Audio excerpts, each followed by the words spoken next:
Bien, gracias a todos por acompañarnos hoy en nuestras conversaciones inmobiliarias para ayudar a nuestros clientes en sus dudas y en sus cuestiones pues, más habituales en las compraventas inmobiliarias.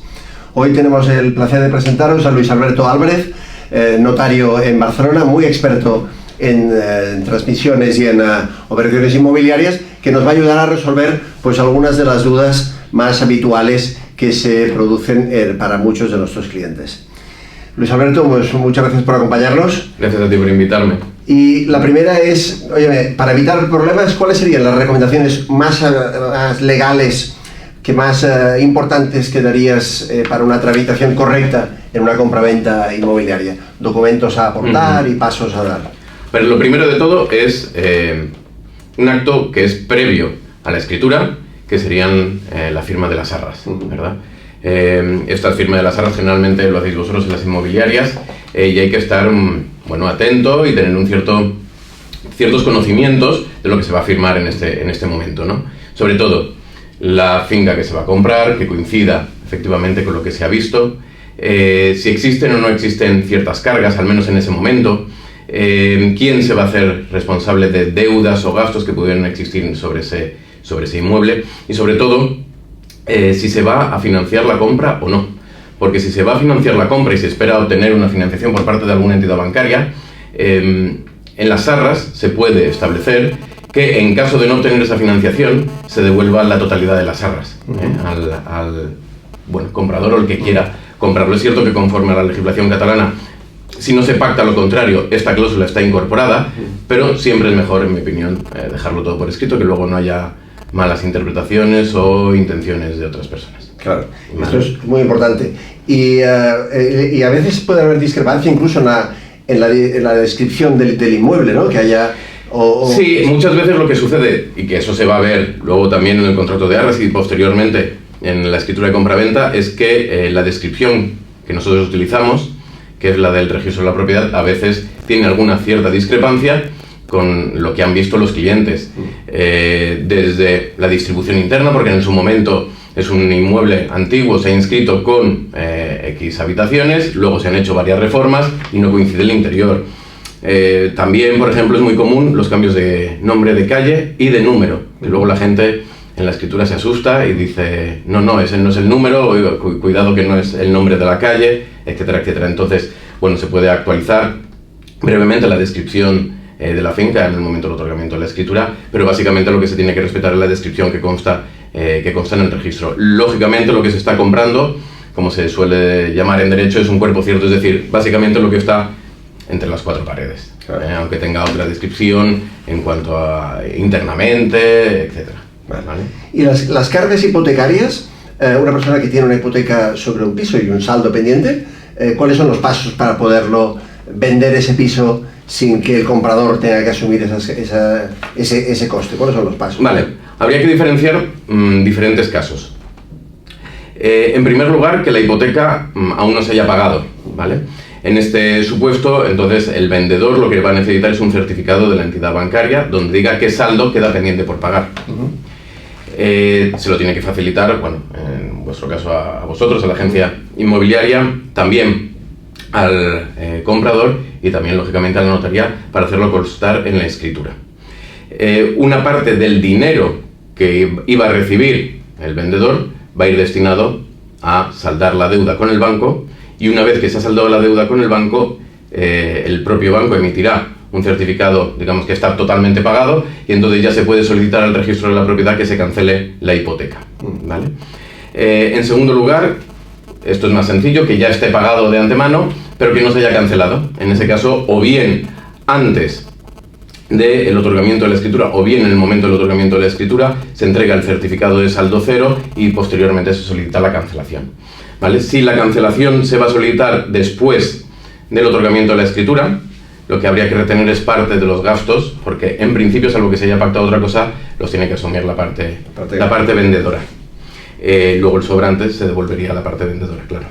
Y luego la última sería la posibilidad de que hayan transcurrido el plazo de prescripción de la cancelación, ¿vale? de la hipoteca, que la hipoteca realmente ya esté cancelada, no solamente económicamente, sino desde el punto de vista Jurídico simplemente sigue constando en el registro de la propiedad, pero al haber transcurrido 20 años, pues ya se podría solicitar directamente, incluso la propia escritura, que se proceda a la cancelación de la escritura, de la carga hipotecaria, perdón. Sí, porque esto de las hipotecas es una duda muy habitual, ¿no? Alguien tiene una hipoteca, piensa que ahora Sí, hay gente que cree que no puede venderlo, pero lo puede vender porque siempre hay solución. Y todas las cargas, casi todas, tienen solución. Por carga Sí. debemos entender pues aquella provisión que existe en el registro de la propiedad, pues sobre aquella. Sobre el inmueble. Lo más común es la hipoteca. Sí. O también puede existir alguna notación preventiva de embargo, algún procedimiento judicial abierto, etcétera, que eso es pues un poco más complejo. ¿Y qué documentos son imprescindibles? Porque existen muchos documentos que hay que presentar, que si el certificado de la ITE, que si estar al día del IBI, de los gastos de comunidad, la cédula. Esenciales. ¿Los esenciales cuáles son? Yo nombraría unos cuantos esenciales, aunque la falta de presentación no impide el otorgamiento de la escritura y la inscripción en el registro, ¿vale? Pero esenciales, evidentemente, es traer el DNI o documento de identidad de los compradores y vendedores, que a veces se los dejan. El segundo sería la nota del registro para saber la existencia de las cargas, pero eso no lo tiene que aportar el cliente, sino que lo solicitamos nosotros directamente. Una nota especial, que es una nota continuada y que nos va avisando durante 10 días de si entra algún embargo, si entra alguna hipoteca, si hay algún cambio, si alguien ha pedido otra nota o si hay alguien, el propietario, que lo ha vendido con anterioridad al acto. ¿Eso ha ocurrido? ¿Es una leyenda urbana? Eso de que alguien intenta vender una propiedad 2 veces en a la mí mañana. No me ha ocurrido, pero eso ha ocurrido varias veces. ¿Algún colega tuyo? Unas cuantas veces. ¿Unas cuantas veces? Sí, incluso y luego ir a juicio, etcétera, etcétera. Pues está la normativa que ya regula estos casos de doble venta, ¿no? La picaresca. Ahora es más difícil porque está todo informatizado y nos avisan en el momento de, oiga, se ha vendido la casa, pues nos llega directamente. En segundo lugar, la existencia o no de deudas de IBI, que eso generalmente lo solicitamos directamente desde la notaría. Hay veces que lo trae el cliente, o hay veces que no lo trae el cliente como tal, un certificado, pero sí los resguardos de haber pagado el IBI, para saber si existen deudas, si no existen deudas. El tercer documento en pisos, el certificado de eficiencia energética. El cuarto importante sería la cédula de habitabilidad, sin el cual no se va a inscribir en el registro de la propiedad. La cédula de habitabilidad vigente, que acredita que la vivienda pues cumple con todos los requisitos para ir destinada a vivienda, que existe pues bueno, una serie de elementos de habitabilidad, la cocina, unos metros cuadrados, una serie de habitaciones, baños, etcétera. Eso es un documento que emite la Agencia del Habitatge. Correcto. Y que es esencial. Sí que se puede sustituir por la solicitud por parte del arquitecto, firmada por él y que se ha presentado en el registro sí, de la Agencia del Habitatge, pero que aún no le ha emitido el correspondiente certificado, pero que cumple con todos los requisitos. Y la tercera sería un documento certificado del arquitecto acreditando que requiere una serie de reformas y cuando se hayan hecho esas reformas se podrá obtener. ¿Vale? También, muy importante, las formas de pago. A día de hoy, por blanqueo, por control de Hacienda, etcétera, hay que acreditar cómo se han ido pagando. Bien mediante cheque, bien mediante transferencias, a veces mediante tarjeta, por ejemplo, la reserva del piso o incluso en efectivo unas pequeñas cantidades que se hayan pagado en ese momento. Documentar todo para que los números cuadren. Los números tienen que estar cuadrados. Es decir, si se compra por 200.000, todos los medios de pago tienen que sumar 200.000. No basta, o sea, se puede descuadrar por un céntimo y ya hay un problema. Se para la operación. Bueno, se para, pero alguien se tendrá que sacar un céntimo del bolsillo y acreditarlo. Sí. Eso sí me ha llegado a pasar. Eso ha pasado, ¿no? Sí. Luego lo vemos. Y bueno, hemos repasado un poquito los documentos esenciales. ¿Cuáles son los errores? Hemos visto algunos, el DNI incorrecto, los números no cuadran. Los más comunes, pues gente que se olvida el DNI. DNI, pasaporte, documento de identidad. Otro de los errores, el primero y principal, es que la gente va a la firma sin haber tratado ciertos asuntos y entonces se ponen a discutir en la sala de firmas pues de lo que tenían que haber traído ya hablado y en lugar de tardar pues 1 hora pues tardan 2 horas, 3 horas, el tiempo que haga falta. ¿Sobre qué? Generalmente sobre dinero. Siempre. Generalmente muchas discusiones son acerca, por ejemplo, del IBI. El IBI del año corriente, ¿quién lo paga? Esa es la cuestión. De hecho, hace poco me pasó discutiendo en la firma, oye, pues aquí en el año 2024 ahí va a salir una deuda de IBI, porque es el año que estamos ahora mismo. ¿Quién lo va a pagar? ¿no? Esa es la cuestión que se plantea la gente. Entonces yo siempre digo que lo que acuerden al final las partes, que es lo mejor, llegar a una solución pacífica. Si no, lo normal es que se prorrate, es decir, que desde el 1 de enero hasta el momento de la firma lo pague la parte vendedora y desde el momento de la firma hasta final de año la parte compradora, que al final es lo más justo, porque el IBI va a tener como hecho imponible la propiedad o la titularidad de un inmueble durante ese año, ¿no? Entonces lo más lógico es distribuirlo, ¿no? Sí. Hasta hace poco se hacía aquello de que él que era propietario 1 de enero, pero ha cambiado. Sí, pero hubo una serie de sentencias del Tribunal Supremo que de forma muy salomónica pues dijeron, bueno, pues se reparte, lo cual es más lógico y de justicia también, ¿no? Muy bien. Bueno, hemos repasado los casos más habituales en las compraventas inmobiliarias, pero también existen las herencias inmobiliarias, ¿no? Una persona, pues ya cuando, en un momento dado de su vida es propietaria de un inmueble y quiere hacer pues una herencia para que se puedan disponer sus hijos en el futuro de esa propiedad. ¿Qué recomendaciones daríamos a todo propietario que desea pues hacer un testamento en el cual se incluyan propiedades? A ver, lo que hay que tener en primer lugar en cuenta es la situación de la propia familia y la situación personal, sobre todo de los hijos. Si puede haber hijos, algún hijo con algún problema, hijos más o menos conflictivos, si los hermanos no se llevan bien, etcétera, para evitar a lo mejor condominios. Es decir, que una propiedad se reparta a la vez entre 4 hermanos y que entre ellos se lleven mal, que luego surjan problemas luego para la venta, etcétera. Si no hay esos problemas, bueno, pues todo es más fácil. Si los hay, se puede distribuir, por ejemplo, mediante legados, dar un inmueble a uno de los hijos, otro a otro, compensar luego con un legado. Dinero. Sí, por ejemplo. ¿Qué diferencia entre legado y donación? En el caso de dejar algo a los hijos. Pues una donación generalmente es por actos intervivos, se les transmite en este momento.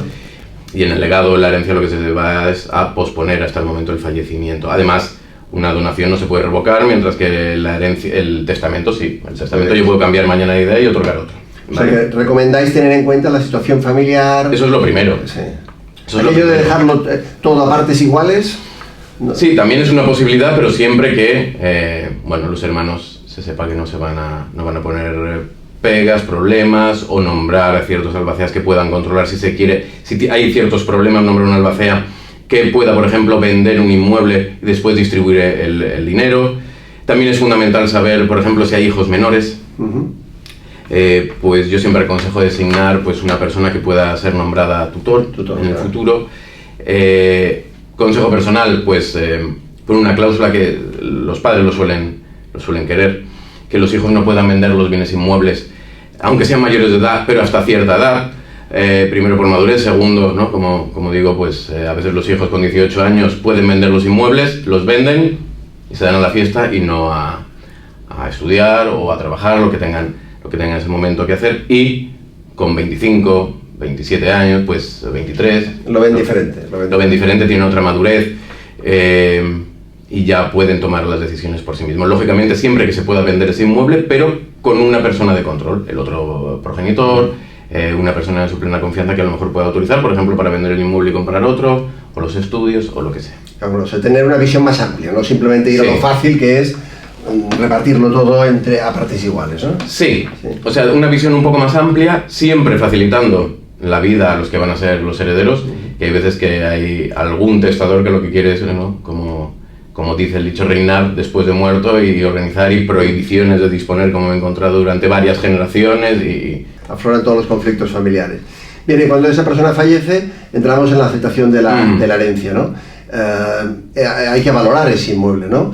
¿Qué recomendación fiscal y notarial haríais a la persona a la hora de valorar ese inmueble? Bueno, a ver, lo primero que hay que valorar es si lo va a querer vender o no. Sí. ¿Vale? Si lo va a querer vender, al menos durante el plazo de 5 años, lo que se le aconseja es primero que no solicite bonificaciones, por ejemplo, de vivienda habitual, porque si no luego las va a tener que devolver en el plazo de 5 años. Y otra de las recomendaciones es establecer el valor de ese inmueble más acorde a lo que marca el mercado, ¿vale? No tanto al valor de referencia actual, sino lo que marca el mercado. ¿Por qué? Porque si pone un valor muy bajo en la herencia y después al poco tiempo lo vende, puede existir un incremento considerable entre el precio, la diferencia entre el precio de adquisición por herencia y el de venta, que va a dar lugar a unas plusvalías en la declaración de la renta importantes. Claro, pues es mejor ponerlo, aunque se paguen menos impuestos, aunque se paguen más impuestos. Se pagan algo más impuestos de sucesiones. Pero tienen un importe inferior que el de las plusvalías. Obviamente, pues, todo dentro de la legalidad, pero sí, claro, son. Claro. Hay que tenerlo en cuenta. Bien, bueno, ya hemos repasado pues los conceptos más importantes de la compraventa y de las herencias. Hay un tema también que me gustaría conocer. Pues los notarios pasan muchas cosas por los despachos, pues ocurre demasiado, sí. Y oye, ya que te tenemos aquí, Luis Alberto, pues conocer esas historias, esas anécdotas que han pasado en tu notaría o de algún colega tuyo.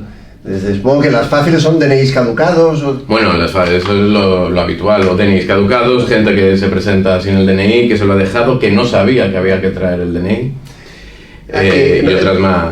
Sí. ¿Te ha pasado alguien que intente vender un inmueble que no es suyo o que no está a su nombre? ¿O que no tiene tramitada la herencia?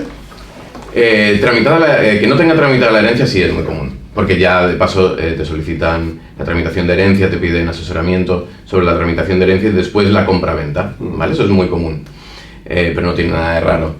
De momento, gracias a Dios, nadie me ha pedido que venda una casa que no es suya. Si nos ha pasado, por ejemplo, con compraventas con hipoteca, que la apodera el banco, firmó la compraventa, perdón, firmó la hipoteca y se fue. Y no estaba presente en la compraventa, tuvimos que esperarle 3 horas, tuvimos que llamar a la gestoría para que nos mandaran otro apoderado, pero bueno.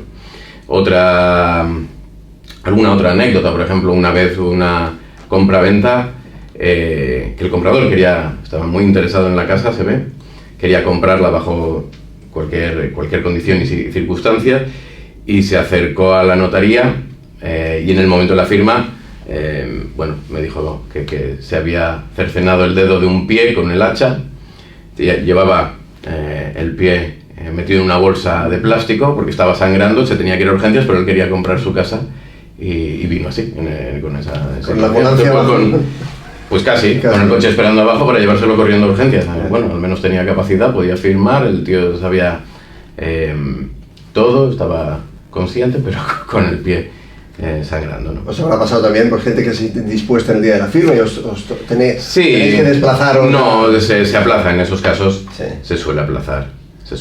Y se busca alguna solución, ¿no? Sí, gente que se pelea. Allí mismo. Muchas veces los vendedores a lo mejor son herederos, no se llevan bien y se pelean. O con el comprador a veces. O el vendedor no quiere entregar las llaves mientras no reciba la transferencia del banco. Claro. Y eso, el banco que ha firmado muchas veces la hipoteca lo va a hacer de confianza, lo va a transmitir en un momento. No. Y hay horas y horas esperando a que el señor o la señora reciba el dinero para entregar las llaves, ¿no? En esos casos lo que ofrecemos es pues un depósito de las llaves, que nos dejen las llaves en la notaría, que firmen y que se vayan. Y cuando recibamos el justificante de la transferencia ya las entregamos, ¿no? Bueno, gente llorando también en las compraventas. También por la pérdida del inmueble o por tener que... Bueno, más de los compradores, cuando ha sido un trámite muy largo y costoso. Pues mira, hace poco leí el caso de una señora en Las Palmas que salió de la notaría y se volvió a su casa y pensó que ella vendía el piso, pero que no se tenía que ir del piso, que se podía quedar. Esto salió en la prensa hace unos días. Pasó en Las Palmas. Bueno, pues nos vamos ilustrando más. Y yo para ir acabando, me gustaría también, fruto de nuestra experiencia con nuestros clientes hablando, hay veces que hay términos que se confunden, que parecen como sinónimos, y me gustaría tener vuestra explicación para tener muy claro cuáles son lo que significa cada cosa, ¿no? Uno que confunde muchas personas es el registro de la propiedad con el catastro, con la titularidad catastral, ¿no? Que pueden coincidir o a veces no coinciden. ¿Cuál predomina y qué mira cada cosa? ¿Qué regula el registro de la propiedad y qué regula el catastro? El catastro, digamos, es un organismo público administrativo que lo que va a tener en cuenta es la situación física de la finca, ¿vale? Y una serie también de valoraciones, efectos de IBI o ahora con el valor de referencia. Mientras que el registro de la propiedad lo que hace referencia es a un registro público donde se hace constar la descripción del inmueble, cargas, gravámenes que existen sobre el inmueble y la titularidad jurídica. Si hay una discrepancia, por ejemplo, en la titularidad, lo que va a prevalecer es el registro de la propiedad. Simplemente. por encima del cadastro. Salvo que se pruebe otra cosa que es, bueno, Son- el registro. O sea, tenemos la diferenciación muy clara. Otra es la propiedad y la posesión. Son términos que para Sí. muchas personas parecen sinónimos, pero no lo son. A ver, básicamente la posesión es la capacidad o la facultad de una persona que tiene el uso de una cosa, mientras que la propiedad es el dueño, el que puede disponer, el que puede grabarlo o hipotecarlo, por ejemplo, mientras que el poseedor es el que al final va a hacer uso del bien. Por ejemplo, el propietario sería el dueño de un inmueble y el poseedor sería el inquilino de un inmueble o el ocupante de un inmueble. Que tiene una serie de derechos, pero el propietario... El sí. propietario es el propietario. No tenemos que distinguir siempre No, claramente. el poseedor no puede vender una casa. Claro, debe venir de la semántica de que poseer algo también es tenerlo. Me parece que poseer Sí. es ser propietario. Pero claro, se puede ser propietario sin ser poseedor y poseedor sin ser propietario. Bueno, conviene diferenciarlo, ¿eh? ¿No? Esto es importante. Y luego, nos ha pasado a nosotros también como agencia inmobiliaria heredar un inmueble y ser propietario. Hay personas que piensan que ya han heredado un inmueble y que ya por eso son los propietarios. Y hay una serie de pasos entre medio. Bueno, cuando uno hereda el inmueble en sí, se supone que ya es propietario. Si es que ha heredado el derecho de propiedad, porque Sí. puede haber heredado el No, me usufructo. refiero que constar en la el herencia uso. no es lo mismo que ser propietario. Claro, una cosa es que constar en el testamento no es el propietario. Luego, una vez esa persona ha fallecido, se procede al otorgamiento de la escritura de aceptación de herencia, pero esa persona tiene que aceptar la herencia, porque también la puede rechazar, hay gente que la rechaza, tiene que aceptar la herencia y ya está. Va a pagar también los tributos oportunos y luego ya venderlo. Pasar a ser Claro. propietario correctamente. Bien, pues yo creo que no sé si tienes algo más por tu parte, alguna ilustración que quisieras hacer. ¿No? Si te quieres preguntar cualquier otra cosa. No, yo creo que hemos hecho un repaso pues bastante exhaustivo de lo que es los pasos legales para poder hacer una compraventa inmobiliaria. No debemos olvidar que una compraventa inmobiliaria pues tiene todos sus apartados comerciales, sus apartados de difusión y de valoración, pero al final acabaremos delante de un profesional de la notaría como Luis Alberto, que es el que va a revisar los documentos y va a comprobar que se están pues cumpliendo todos los pasos legales necesarios, ¿no? Por tanto, hemos repasado este tema, hemos repasado también lo necesario en el caso de una herencia inmobiliaria y algunas pues anécdotas y glosarios de términos que a veces se confunden. Pues Luis Alberto, muchas gracias por tu tiempo, A ti. por la ilustración que has hecho pues a nuestros asistentes y a todos vosotros por asistir a esta nueva sesión de conversaciones inmobiliarias en LinkedIn Live. Muchas gracias. Gracias.